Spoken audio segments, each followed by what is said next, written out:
সবাইকে আসসালামু আলাইকুম এবং শুভ সকাল। এখন ভোর প্রায় ছয়টা মতনই বাজে। আমরা চলে এসেছি মুরগি খাবার দিতে। আজকে একটু লেট হয়েছে, অসুস্থ থাকার কারণে একটু আসতে লেট হয়েছে।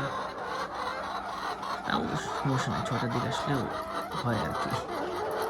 যাক, আপনার মুরগির চিল্লানি শুনতেছেন, আসলে একজন খামারের কাছে এটাই অনেক, এটা বেস্ট সাউন্ড যাকে বলে আর কি।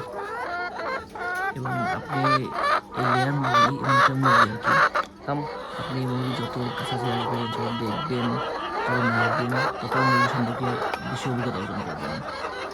আপনি ইউটিউব ভিডিও বলেন, ট্রেনিং বলেন, যাই বলেন, এগুলো যতই করেন, আপনি যে রিয়েল অভিজ্ঞতা আছে ওটা অর্জন করতে পারবেন না। আমি ফার্স্টে অনেক ইউটিউব দেখছিলাম, অনেক কিছু ভিডিও দেখছি, এটা 200 ভিডিও দেখছিলাম এইসব মুরগি সম্পর্কে।